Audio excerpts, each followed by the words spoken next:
Good afternoon and welcome back. Good news is I will not be your presenter for this session. It will be Scott Brown, who comes to us with 30 years in law enforcement, working for the Sheriff's Office in Washington State. He was a sergeant for 20 years and a 26-year SWAT member. He now is a Safety and Security Resource Officer for Central Oregon Community College, and he's going to talk about an all-hazards approach to emergencies, which we know is exactly what the federal government wants us to take as an all-hazards approach. But he's going to add a little bit more because he's going to talk about the outline for an all-hazards approach to emergencies with a focus on the survival mindset. Scott, take it away. Awesome. Thank you, Gary. I appreciate it. Thank you, everybody, for taking a little bit of your afternoon to sit through yet another Zoom virtual presentation. I'm sure as many presenters have mentioned in the past that we all wish we could do this in person, if for not the networking, just to getting a chance to meet folks from around the country. I'm from Bend, Oregon, which is Central Oregon, high desert area, real beautiful country. As you can see, I've intentionally left the window open behind me. This time of day, pretty regularly, I get a family of deer that'll eat right behind my window. So I'm hopeful that they'll maybe pay a visit today and I can share a little bit of the area that I am in with the rest of you folks. As Gary mentioned, I'm kind of in a part two of a career field. I just retired last February with after 30 years with the Pierce County Sheriff's Department up in Washington State, and where I spent almost all of my career on our SWAT team, ultimately retiring as a sergeant and team leader. I was an instructor for a variety of subjects within the department, obviously over that many years. And then in addition to that, I've spoke nationally on areas in reference to school violence, lockdowns, CPTED, active shooter, those sort of things. So I've carried some of that experience and some of that toolbox here to the college. I work for currently Central Oregon Community College, which is the largest of community colleges in the state of Oregon. It consists of more than 30 buildings over 3 counties and 4 cities. So we're a pretty spread out area, pretty diverse community, and it maximizes a bit of our management style and staffing levels here. Unfortunately for me, I started in March, so my only normal here in the higher ed world has been all things COVID. So I've never really experienced what higher ed looks like on a normal students in session kind of atmosphere. So it's tweaked a little bit of how we've approached what our responsibilities have been during the past 9 months like everybody else. So what I wanted to kind of spend a little bit of time sharing a couple of different areas with you that I worked on prior to leaving with the Sheriff's Department was a collaboration of some all hazards approaches to emergencies that I worked with our Department of Emergency Management with, and then kind of segue into a kind of an overview, a really short overview on one of those particular blocks of instruction. So kind of the way that it played out for me, if it sorry, let me get to my slides here. So these were kind of the blocks of instructions that we came up with. And the way that it really kick-started was for the better part of the last 15, 18 years of my career, I was getting requested for a variety of school districts, K through 12 and higher ed, teaching active shooter, threat assessments, lockdown and evacuation programs, and I would kind of move around from school to school teaching that. And I brought what my experience level was at that time, but it wasn't to all the schools. And I was quickly finding out that other schools, number one, they either weren't receiving the training, or number two, they knew somebody who knew somebody that had some information on a particular subject matter, and they would come in. And so the challenge that I was running into was we were getting inconsistent messages all across all of our school districts. And Pierce County in Washington is the second largest county to King County, so a really big area. And having inconsistent messages was concerning to me, knowing that in some of these particular emergencies, active shooter, for example, if you're going to get a response from a variety of agencies and we're all teaching or we're all responding with a different mindset, that could be challenging for us. So one of the first things I did is I reached out to our Department of Emergency Management. They had a go-to person that was kind of the liaison with schools, primarily K through 12, but also higher ed. And she focused on training and equipment and budgeting and stuff like that. So she had that nexus to K through 12 groups. So I connected with her and kind of shared with her some of the challenges and some of the things that I came up with. And so what we started to craft was a bit more of an all hazards approach. And if we couldn't get some consistency across the board from law enforcement, EMS, and the fire departments on what was being taught to the school districts. So we reached out to a variety of groups within those emergency services and came up with basically these 14 or whatever the number was there, blocks of instructions.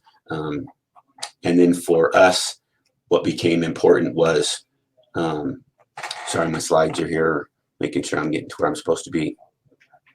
There we go. So moving on. So we've identified these particular blocks of instructions. So then what we needed to do is we knew that we needed to keep our outlines somewhere between an hour to 2 hours, because what would typically happen is a school would call and they would have some staff and faculty training at the end of a workday, and it was usually an hour to 2 hours. So we knew we couldn't go much longer than that. But we also needed a bit of cadre instructors. You couldn't have 1 or 2 people to teach all of those blocks of instruction. So law enforcement, we grabbed a handful of instructors from a variety of agencies, sheriff's department, local cities, fire department, EMS did the same thing. So now we had this cadre of instructors for all of those blocks of instructions. Collectively, they got together, came up with one consistent outline for each of those blocks, and then put it together in the sense that we were going to be then, teaching, from the same page. As we were doing that, we also figured that we needed to get buy-in across the board, because you're going to have some independent cities and sheriff's departments that making sure that everybody want to play well together. So we presented this approach to all of the chiefs and the sheriff, along with the superintendents from the school districts, and we got buy-in from them. So we knew when we had the buy-in from essentially the top down, it was going to be easy on the user level or the boots on the ground group to go then and move forward with that. So the next challenge was, well, how are we going to vet these phone calls when they come in? Because in the past, I would just field a phone call from a particular school district, or other agencies would just get a direct phone call from maybe somebody that they had as a contact. So we decided that emergency management was kind of the best vetting agency for all of these requests. So emergency management had the list of all the cadre instructors. All of the school districts from within the county had the contact within emergency management. So if they had a request, they would make a phone call to their contact with emergency management. Hey, on Thursday, we would love to have a lockdown training at 4 o'clock. Emergency management contact would shoot that email out to that particular cadre group of instructors. Somebody would volunteer for it. They then have the outline, which had been previously created, and then they could go out there and teach that block of instruction. So it did a couple of things. Gave us more instructors so we could spread ourselves out throughout the county. It was one consistent message district-wide, so we maintained that continuity, and then we moved to the next level. And for school districts, and again, I'm sure many of you have worked with a variety of schools, they don't have the greatest budgets, so training is kind of expensive, and if they have to pay for it, that usually means not everybody's going to get the training. So we wanted to make sure that this was free training to the schools. As long as the school could provide the venue, which was usually a library or conference room or a cafeteria, we could provide instructors free of charge, because we're only there an hour to 2 hours. So since we had buyout from all of our bosses, there was going to be no charge to the school district. So we were able to check that box to provide free training to all of the schools. The last thing we built into this, and this came a few years later once we kind of had the ball rolling and pretty solid, is typically in the summer times, staff and faculty would get together and put together training programs and get some whatever training they could prior to the school year. And so we built into this, we wanted to do a safety conference each summer for all of the school districts. And again, with the idea that we wanted to be free, and we'd like to provide maybe some additional trainings outside of some of those blocks. So one of the colleges that was within Pierce County opened up their doors, provided a venue at free of charge. Emergency management was able to provide a little bit of budget, so we had some takeaway gifts and bags and stuff for all of the people to show. And then we started it off with a bit of a keynote opening, and then there we had breakout sessions for the staff and faculty to then go. Our initial year, we just did about half a day. So we had 5 hours of breakout sessions, reconvened, and then kicked it off. So the progression took a number of years, obviously a collaboration from a number of groups that were out there to make this successful, but on a person's level that was on the front end of it and started to see how there were some inconsistencies. And I don't think that it was by any spite, it was just, what you know, but you also also don't know what you don't know. And so we ran into some conflicts with some of the messages that were out there. And I thought it was extremely important that we had a collective continuity of messages being presented district-wide. And so that moved forward in a pretty good way for us. So what I want to kind of move off from this all hazards approach, kind of give you an overview of what the program was and how it was laid out and how we got to there, was kind of break into one of the smaller, oops, sorry, I'm a slide ahead on this outline here. Bear with me.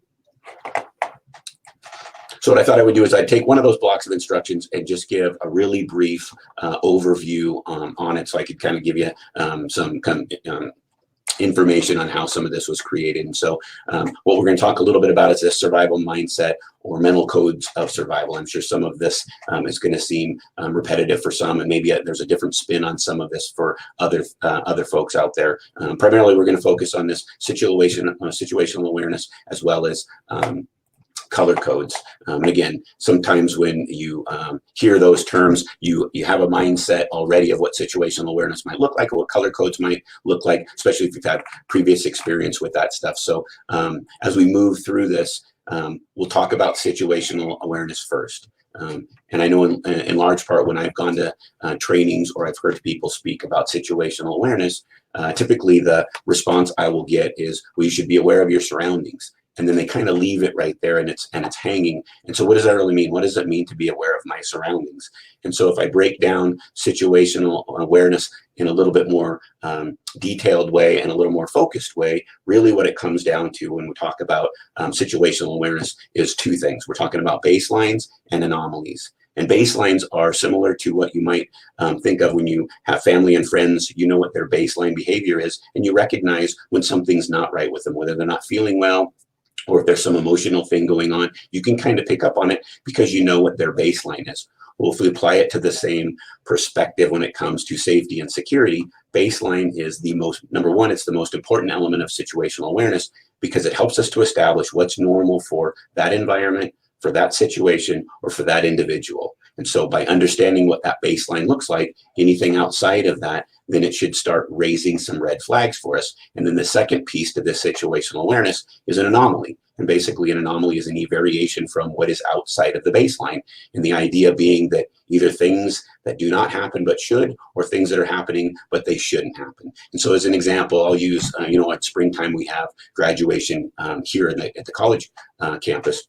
It's an outside graduation, typically really warm, probably in the 80 degrees. And so when I think about baseline behavior, what is normal for that environment or situation at an outside graduation, I should expect to see folks sitting in their chairs during this graduation, probably cars parked in parking lots, probably large parking lot and a lot of cars because it's a graduation. And I should probably expect folks to be dressed for that kind of weather, whether it's shorts or skirts and t-shirts, that kind of thing. That should be the baseline behavior. And so when I see things that are outside of that and it becomes an anomaly, and again, an anomaly within that setting is maybe a group of people that aren't sitting in their chairs and they're up somewhere near the stage or the stand for where graduation is occurring. That's not normal for that environment, and that's an anomaly. Something's outside of that. Or if I see a car that's parked outside of the parking lot, maybe on the grass lot to where the spectators are sitting, again, that's an anomaly. That's not a normal place for a car to be parked for that type of a venue. And I should pay attention to that.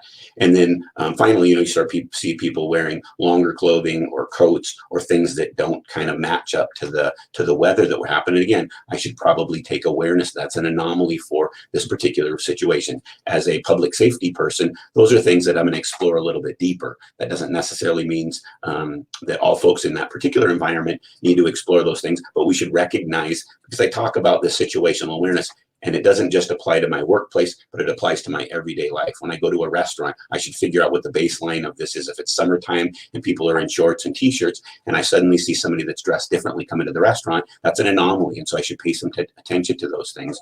So what do I do with that? Now that I've established a baseline and I've established these anomalies, how does that apply to this whole situational awareness thought process? And really, we want to ask ourselves three questions. Number one, what's going on here? Why is this car parked on the grass and other cars are not?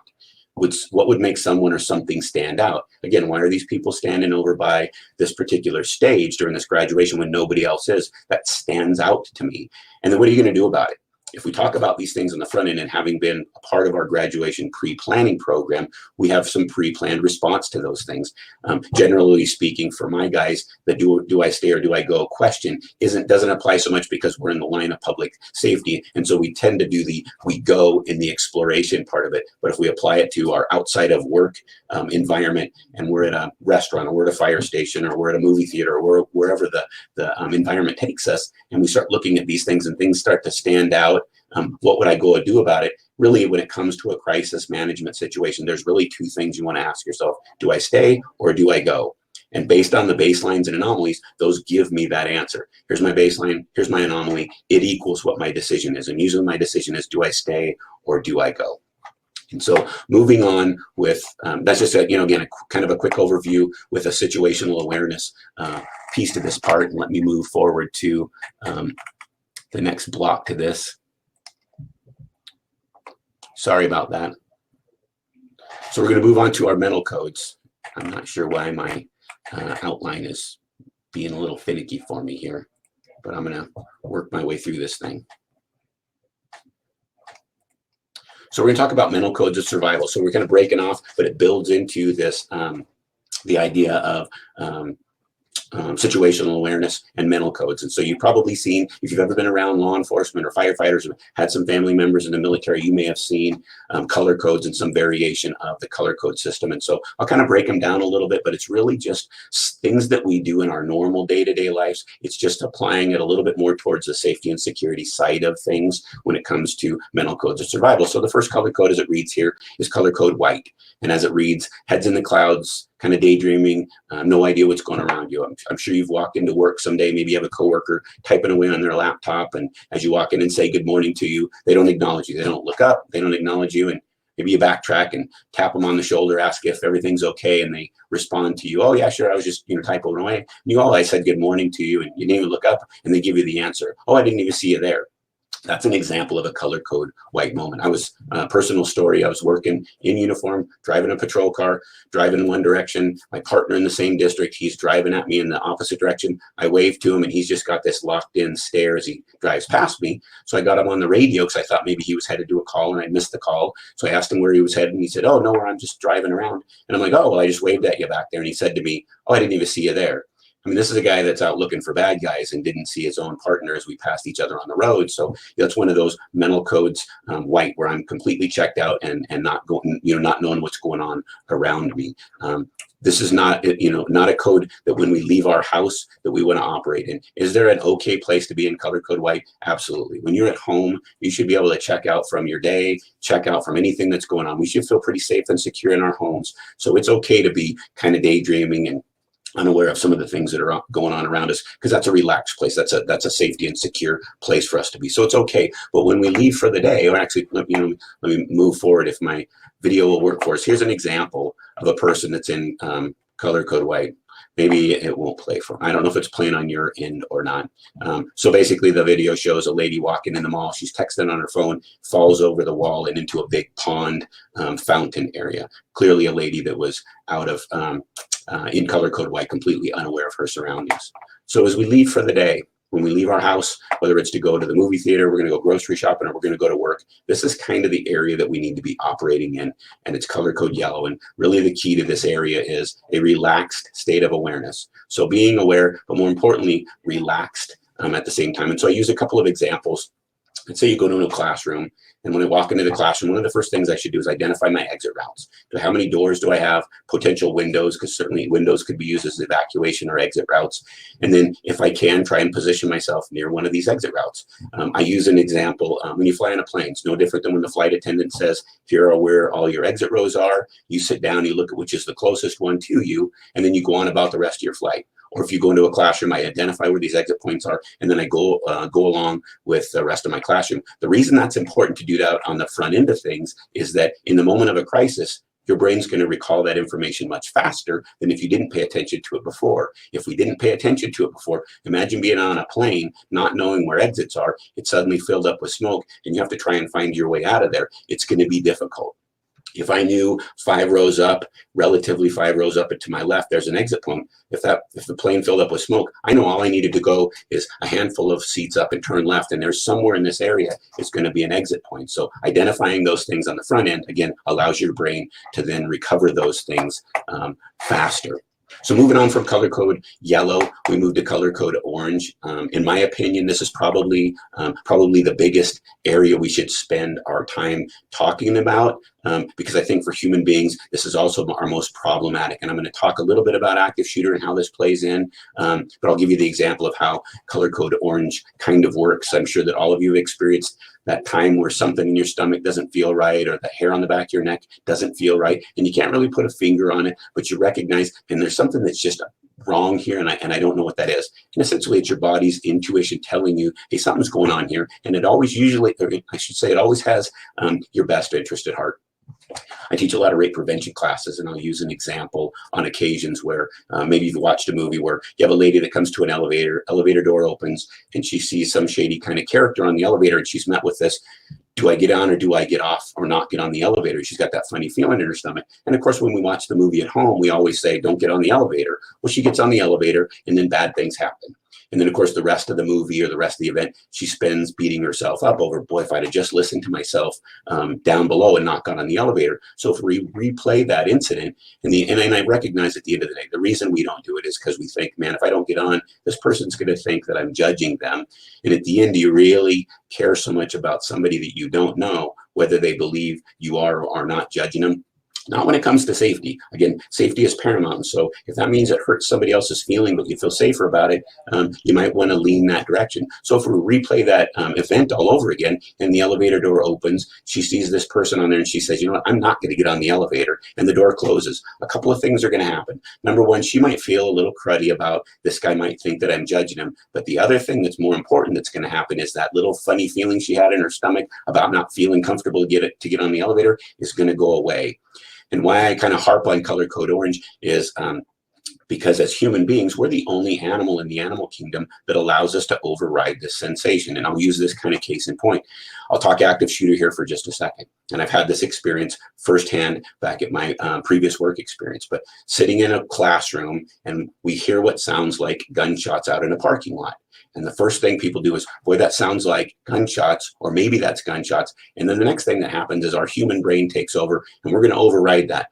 We're going to start going, no, it was probably a collision. It was probably fireworks. It was probably all these other things I would rather it be than shootings or a gunshot, because we don't want it to be that way. And so we allow ourselves to override that. Well, imagine if you put yourself in an active shooter perspective, and it actually turned out to be somebody shooting a gun. And we overrode that and thought, oh, it's fireworks. And now this person is now in our building. Instead of affecting a lockdown, this person's now in our building, and now we're having to play catch up. Again, now we're being reactive to somebody carrying a gun rather than being proactive.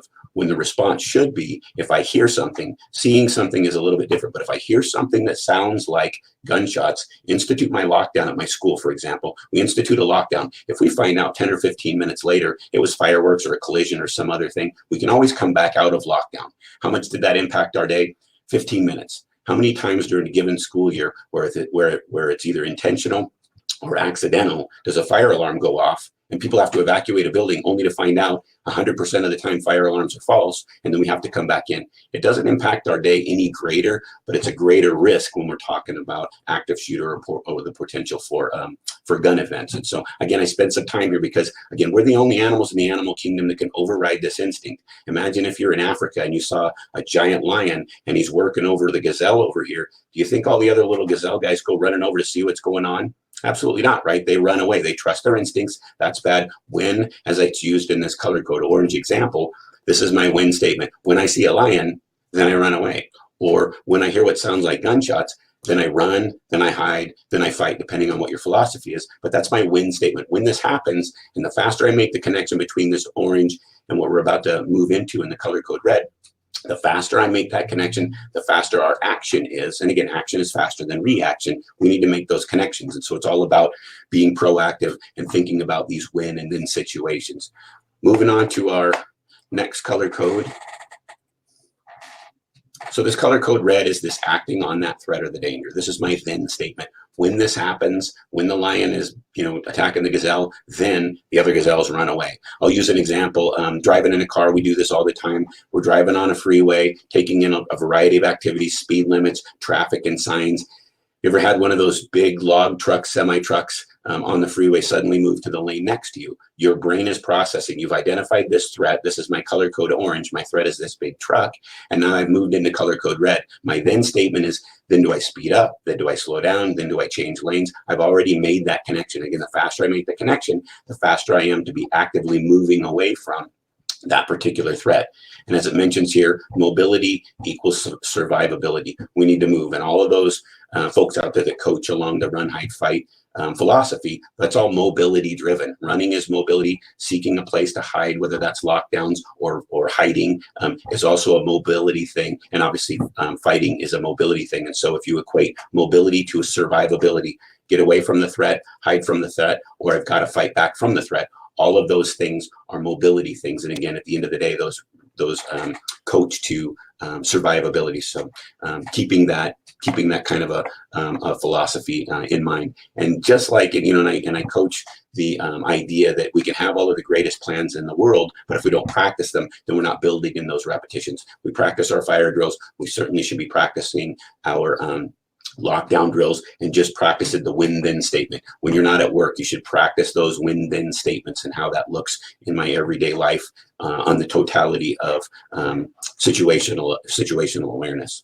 And then the final color code that we would run into, assuming that sorry about that, color code black. Color code black is kind of this blind panic freeze response. Usually you start in color code white, then there's some giant crisis, and then people shut down in this color code black. And it's a different kind of freeze response than there's a momentary pause where I've identified a threat and then I move on. It's more of the identified a threat and I shut down. Again, reflecting back to maybe you've seen movies again where you have victims that are being assaulted and they just lock up. There's no scream response. There's no fight response. They've just completely locked up. And it's not a physical response. It's what's called an emotional trauma to the brain. So unlike our military guys that suffer, physical emotion or physical trauma to the brain, this is an emotional override that causes that. And that can be problematic, especially if we're talking about an active shooter response, where if somebody has one of these responses and they shut down, not only can they not fend for themselves from a safety perspective, but it also then puts those that are around them in a bit of a slowdown, because they're not only trying to rescue themselves, but also trying to rescue this particular person as well. And so these things happen when we're not acclimated, when we don't get ourselves conditioned to particular responses. My guess is you could go to any place in our country, and if a fire alarm went off, everybody would know what to do, because we've been conditioned since we were little kids. I can't see the audience here, but if you're an under 40 crowd, you probably get this. But those of us that are over 40, if you haven't been in the educational field and somebody asked you to put a building in lockdown, you may not even know what that phrase is, because it wasn't something we were ever coached. And so when you run into a situation where it may be an active shooter type of response, and nobody's ever been through what run, hide, fight means, or never practiced those things, this might be the response that we could see. I'm going to have Sabella show a video here. It's kind of comical, but it illustrates what this emotional trauma to the brain is. There's a dog that's going to be picked up, and you'll kind of see the reaction to the dog, and then when he's put back down, again, see the reaction. It isn't anything physical that happens to this dog. It's a total emotional piece to this thing, and I'll talk about it after the video plays, kind of on how you get to these things. Do I need to click this, Sabella? Oh, there we go.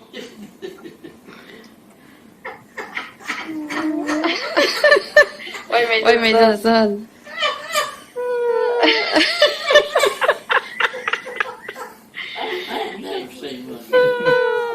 Yeah, the dog whisper.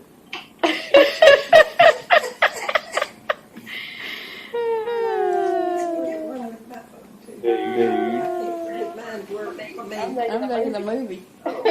So watch when he puts the little guy back down.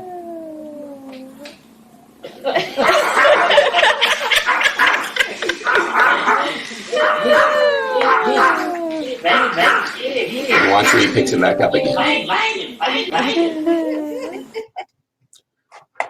So do I close this back down, Cabela? So kind of the backstory to that thing, I mean, it's kind of funny, but you can see that there wasn't anything that was physical that happened to that dog.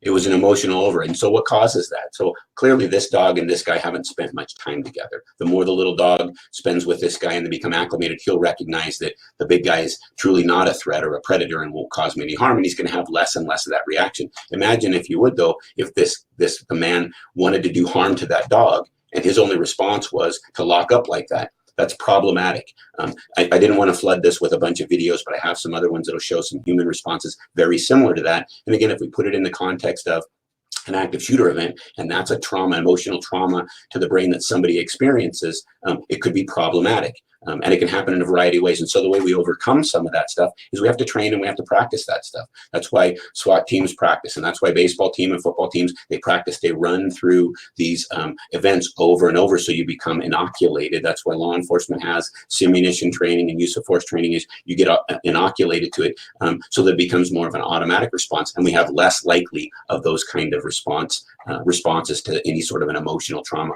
or to a crisis. So as we kind of get closer to wrapping this stuff up, I wanted to give a quick summary, just to kind of background, where I came from, just to share with you a little bit of how we worked with our Department of Emergency Management and collaborated with a variety of fire departments, law enforcement, emergency services to create this all hazards approach. It worked out well for us so that we were having kind of a consistent message across the board in a really large school district, response patterns, move into the situational awareness. And again, if I could dumb it down in its really simplest forms for situational awareness, it was identify what my baseline behaviors are, know what an anomaly would look like, and then that there would then equal my decision. And again, as mentioned before, whether you're at work or anywhere else for that matter, a concert in Las Vegas, Nevada, movie theater in Aurora, Colorado, a nightclub in Florida, at the end of the day, you ask yourself, in any crisis, do I stay or do I go? And then that should give your guidance. And again, generally speaking, moving away from a threat, that mobility equals survivability is kind of the idea that we kind of work with. I'm going to finish up with this quick little situational awareness test. You won't be scored because I don't know that I have any way of scoring you. And then I think post that, we'll open it up to some questions and answers. So before we play the video, I just want to say thanks again for you guys taking some time out of your day to spend with me. Hopefully there's something out there that you can find useful. If not, reach out to Central Oregon Community College and I'd be more than happy to share with you anything that I've worked on or anything that I could lend a hand with. So with that, Isabella, if we can play the last video, please. Thank you.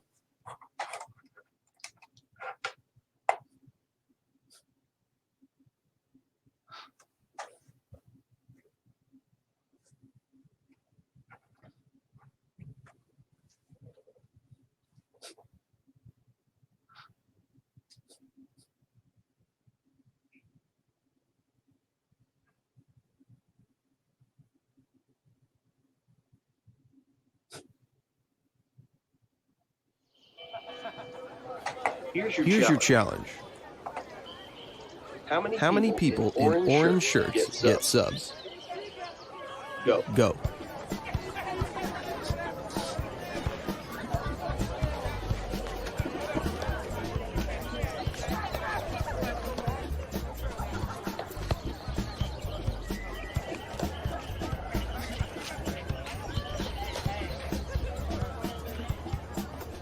Seven people in orange shirts got subs. But what else did you see? Did you notice the ice cream truck change to a pizza truck? Did you notice the glasses? What about the man leaving the suspicious package next to the truck? Your next challenge? Be aware of your surroundings. If you see something suspicious, say something to local authorities.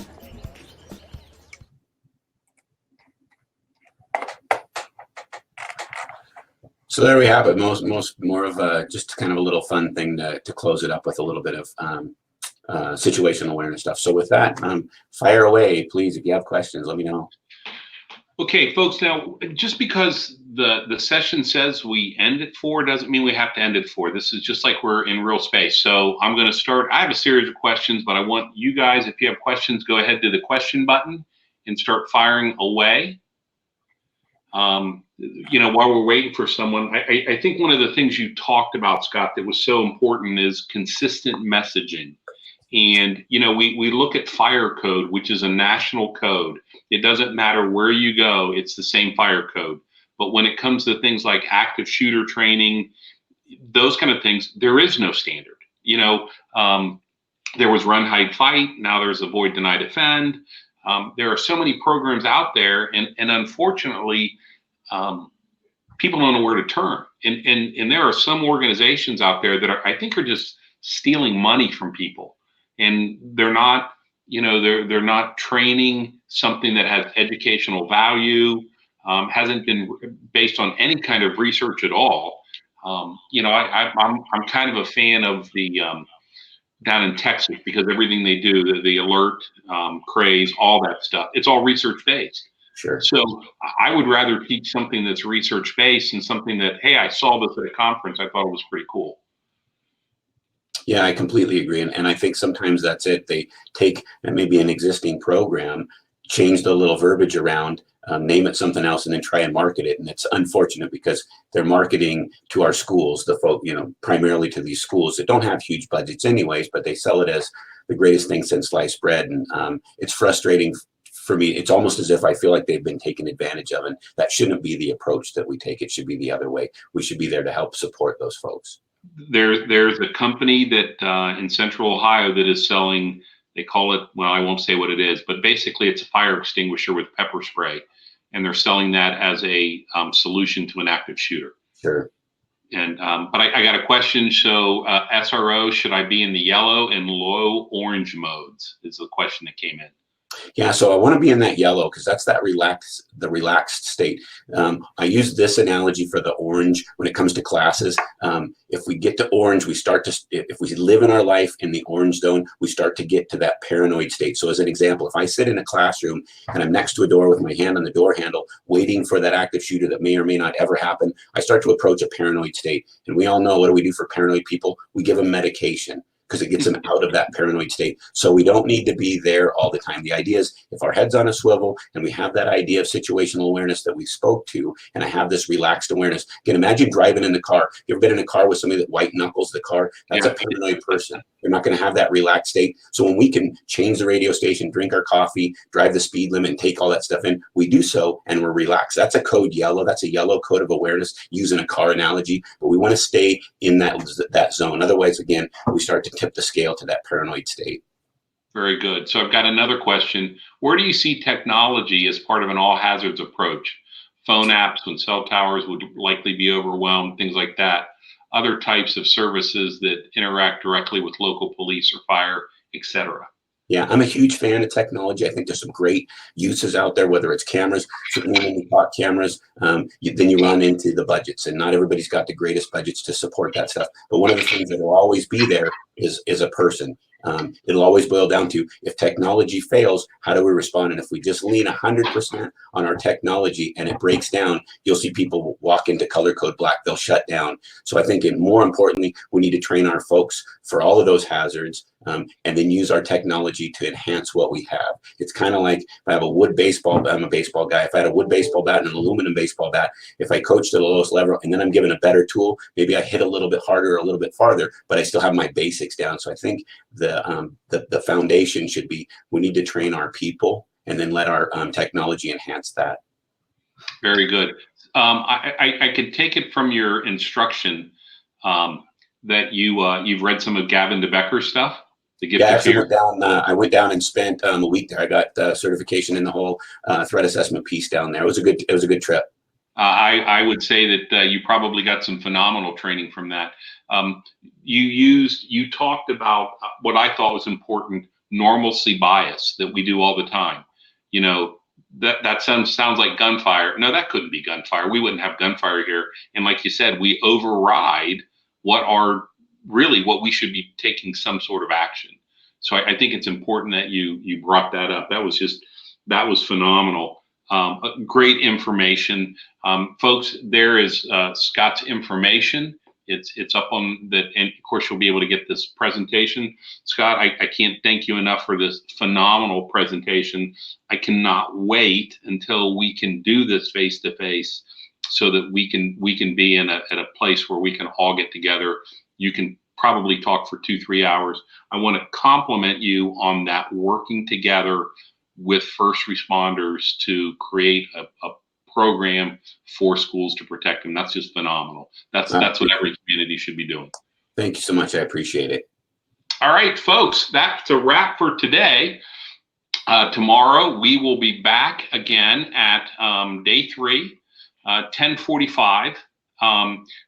There's just a slight change in the program because our 11 o'clock was not able to present due to COVID. So good news for some, bad news for other. It's going to be a presentation by me. We're going to talk about how to keep people safe in your environment. I'm going to try to make it interactive again because I want you to be able to take part in this. I know how hard it is to sit for 2 hours, but expect more emails, expect more handouts. And again, thank you for attending. Have a phenomenal night.